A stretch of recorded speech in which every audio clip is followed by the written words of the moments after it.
छोटे से गांव में एक गरीब परिवार रहता था। उनका नाम रामू ही था। रामू के पिताजी की मृत्यु हो गई थी और वह अब अपनी माँ के साथ रहता था। रामू की माँ बहुत मेहनती थीं और हमेशा उन्होंने रामू को अच्छी शिक्षा देने का प्रयास किया। एक दिन रामू की माँ की सेहत खराब हो गई। उन्हें बहुत ज्यादा चिंता हो गई और वह बिस्तर पर लेटी रह गईं। रामू को बहुत चिंता हो गई क्योंकि उन्हें पता था कि उनकी माँ ही उनके सबसे करीबी और सहारी थीं। रामू ने अपने गांव के डॉक्टर को बुलाया।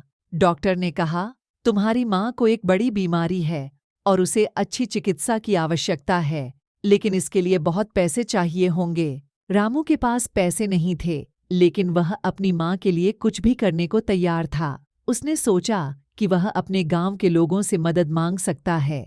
रामू ने अपने गांव के सभी लोगों को मिलकर उनकी माँ के इलाज के लिए मदद मांगी। सभी लोगों ने उसकी मदद की और रामू की माँ का इलाज हो गया। रामू की माँ ठीक हो गई, लेकिन उन्हें बिस्तर पर लेटे रहना पड़ा। रामू ने अपनी माँ को देखकर खुशी महसूस की, लेकिन उसका दिल जानता था कि अभी भी कुछ बाकी है। इस बीच गांव में एक भूखंड के बारे में खबरें आने लगीं। यह भूखंड गांव के पास ही था और लोगों को डर लगने लगा कि वह उनके घरों तक पहुंच सकता है। रामू ने देखा कि लोगों का डरना सही था। भूखंड बढ़ता जा रहा था और गांव के लोग अपने घरों को छोड़कर भाग रहे थे। रामू ने सोचा कि वह भी लोगों की मदद कर सकता है। उसने अपने गांव के लोगों को इकट्ठा किया और साथ मिलकर एक बड़ी गाड़ी बनाई। वे उस गाड़ी को भूखंड के खिलाफ लड़ने के लिए तैयार किया।